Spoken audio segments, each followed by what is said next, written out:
Muchas gracias, Gustavo, por estos minutos, por estar con nosotros. Y bueno, queremos hablar de este tema que es tan sensible, ¿no? Como es la diabetes, y bueno, conocer un poquito de qué se trata esta enfermedad, cuáles son las alarmas, las atenciones que tenemos que prestar para detectarla de manera temprana y así poder comenzar un tratamiento en el caso de que lo tengamos, no sé, en edad avanzada, o cuando ya somos grandes, o cómo tenemos que prestar atención. Bueno, mira, como sabrán, diabetes es una enfermedad muy frecuente, muy común, que está en un estado de epidemia hace mucho tiempo. Hay un constante aumento de personas que tienen diabetes. 450 millones de personas en el mundo hoy tienen diabetes.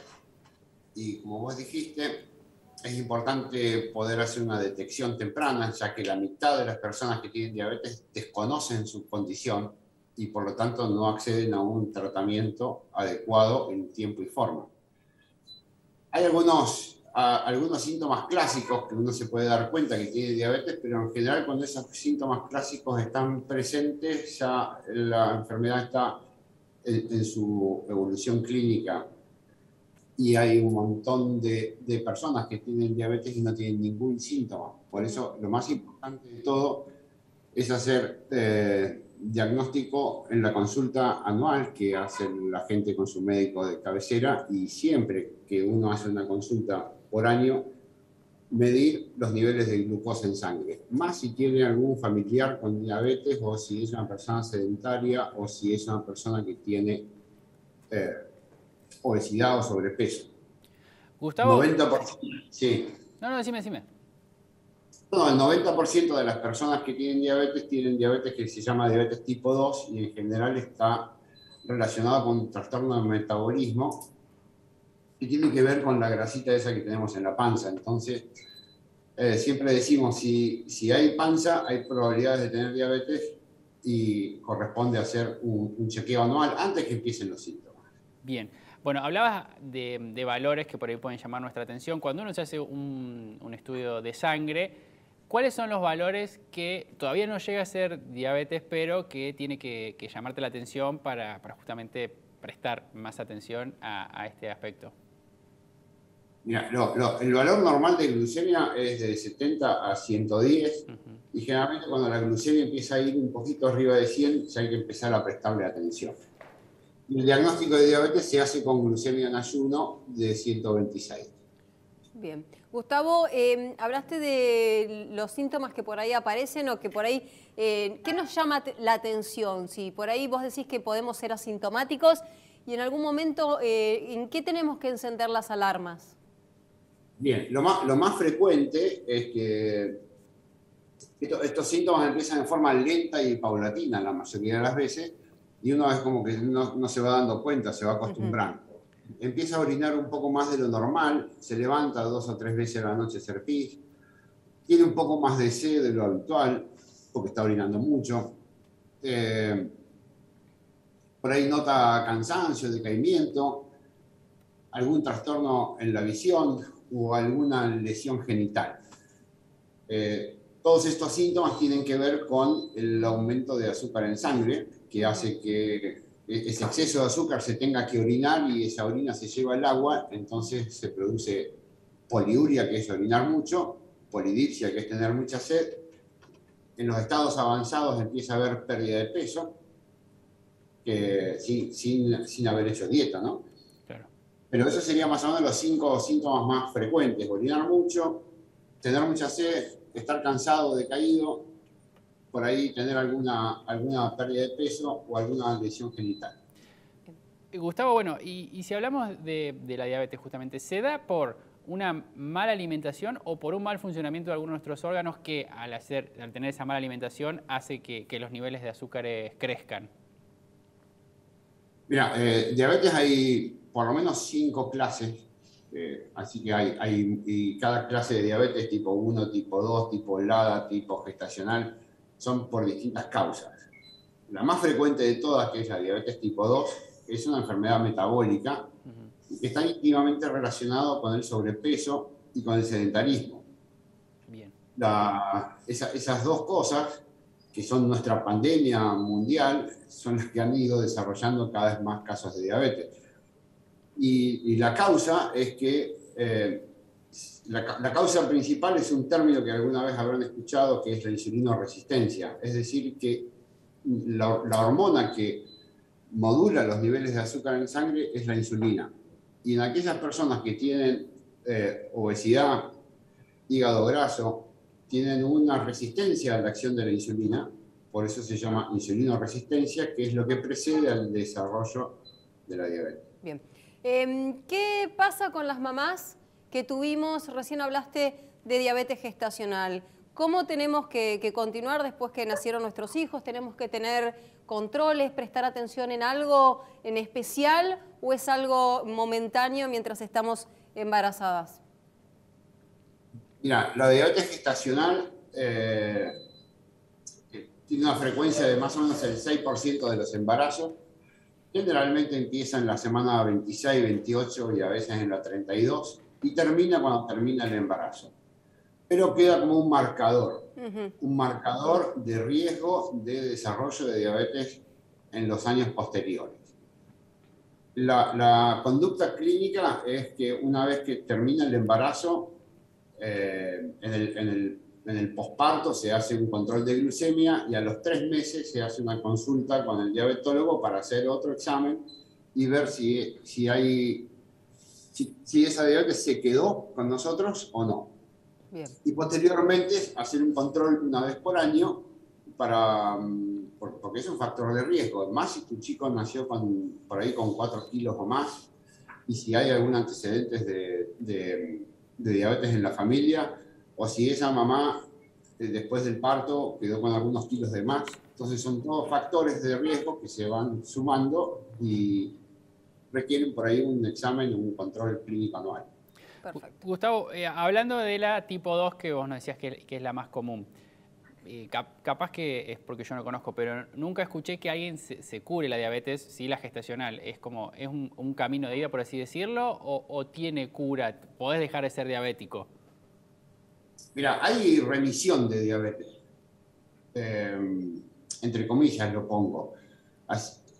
En general, cuando se instala una enfermedad como la hipertensión arterial, como la diabetes, como la dislipemia, que son todas enfermedades metabólicas, son todas enfermedades crónicas, que tienen que ver en parte con el estilo de vida. Es muy difícil que reviertan, pero hay casos publicados de remisión, principalmente en personas que han logrado, por ejemplo, si tuvieron diabetes con X cantidad de kilos, si han logrado un descenso del 20% de su peso corporal y a partir de ahí empiezan a tener una vida activa y mantienen su peso corporal normal, es probable que esa diabetes remita. Ahora, lo pongo entre comillas porque ese es el tratamiento de la diabetes. Entonces, o está en remisión o está cumpliendo con su pauta de tratamiento, que es mantener una actividad física, mantener un peso adecuado y una alimentación adecuada. Pero, por ejemplo, posteriores a una cirugía bariátrica, que es una cirugía de bypass gástrico, aquel obeso que se somete a una cirugía de bypass gástrico tiene una remisión de su enfermedad por lo menos por 5 años. Después, si no recupera el peso, probablemente haya curado su diabetes. Perfecto. Lo mismo pasaría sin cirugía, aquel que logra un descenso tan importante de peso y mantiene una conducta bastante estricta, puede tener remisión de su enfermedad. Bien, Gustavo, en los niños tenemos que tener y prestar atención a los mismos síntomas que nos hablaste anteriormente. Mira, en los niños ocurren 2 cosas. En los niños siempre fue habitual la diabetes tipo 1, que es una enfermedad autoinmune, en la cual nuestro propio sistema de defensa ataca a las células que fabrican insulina, provocando una diabetes insulinodependiente de muy rápida aparición, con todos los síntomas que te nombré, pero súper floridos y que evolucionan así en términos de una semana. Pero lo que estamos viendo en estos últimos 10 años es muchos niños y adolescentes con obesidad y sedentarismo que están haciendo y desarrollando diabetes tipo 2. Entonces, los niños sí hay que tener cuidado y hay que mirar. Si los niños son normales, de peso normal, y de golpe empiezan a tener aumento de frecuencia urinaria y aumento de la sed y pérdida de concentración y pérdida de fuerza y se sienten mal y decaídos, hay que urgente prestar atención y hacer los controles, porque puede ser el debut de una diabetes tipo 1, que habitualmente se da entre los 7 y los 11 años. Bien. Pero si tus nenes tienen sobrepeso u obesidad, no importa la edad que tengan, hay que prestar atención a que desarrollen estos mismos síntomas que son muy graduales o a que aparezcan por ahí manchas de color negro en la parte posterior del cuello o abajo de las axilas, que esos son signos de insulina resistencia que nos tienen que prestar mucha atención porque son signos que este niño puede desarrollar diabetes en cualquier momento.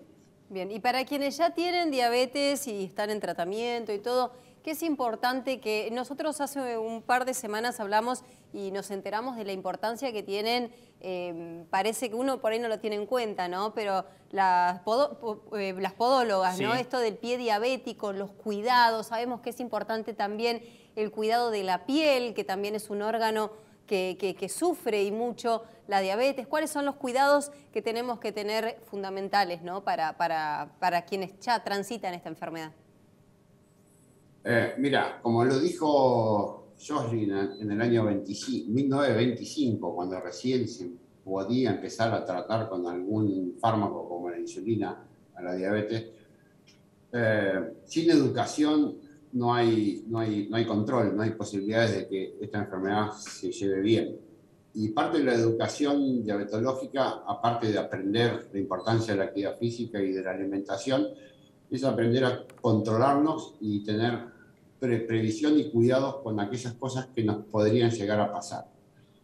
El pie diabético es todas las afecciones crónicas que puede llegar a tener la diabetes cuando están mal controladas durante mucho tiempo, son todas prevenibles, son todas evitables. La diabetes afecta principalmente, no te voy a decir todas las cosas, pero el corazón, las arterias, los ojos, el riñón y los pies.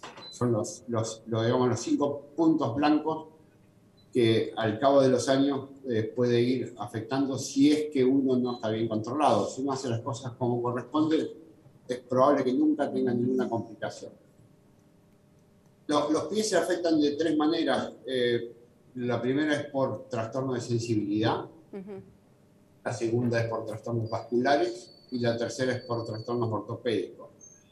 Si las 3 cosas se conjugan, es decir, por ejemplo, aparece juanete o dedos en garra o alteraciones en las uñas, más un trastorno de sensibilidad que hace que no te duela o que no sientas cuando te lastimas, más un trastorno de falta de circulación sanguínea, cualquier lesión en ese pie que ya está predispuesto puede ser fatal y llevar a una amputación del pie. Para que pase eso tuvo que haber bastante desidia del equipo médico y o de la sociedad y o del paciente, porque todo eso se puede prevenir un montón a través de pequeñas consignas y pequeñas cosas que uno puede ir, pautas de cuidados que uno puede ir enseñando en el consultorio o en los cursos o en las charlas. De examinarse los pies todos los días, de lavarse los pies y secarlos bien para que no quede humedad, de usar un calzado adecuado, de cortarse las uñas en forma recta o concurrir a un podólogo para que lo haga, de vigilarse y mirarse los pies si no tiene alguna lesión, alguna lastimadura o algún trastorno de sensibilidad. Y ante la mínima cambio que uno tenga en el pie, hacer la consulta médica de forma urgente. Cualquier lesión en el pie es una emergencia. Hay lesiones que se curan bien y bárbaro, pero hay lesiones que en 48 horas evolucionan muy mal. Perfecto. Bien. Bueno, Gustavo, muchas gracias por este contacto. Lo dijimos, el 14 de noviembre fue el Día Mundial de la Diabetes y queríamos conocer un poco más sobre esto. Y me quedo con esa frase que decía, sin educación, como que no hay control, y básicamente eso, estar controlándonos todo el tiempo nuestro cuerpo, viendo las señales que nos puedan dar para, en caso de ser necesario, agarrar a tiempo cualquier enfermedad que ayude a que el mal sea menor. Te mandamos un abrazo enorme, Gustavo, que andes bien. Bueno, bien, igualmente. Y no se olviden que este año se cumplen los 100 años del descubrimiento de la insulina. Perfecto. Ahí está. Gracias, Entonces, Gustavo. Muy amable por estos minutos.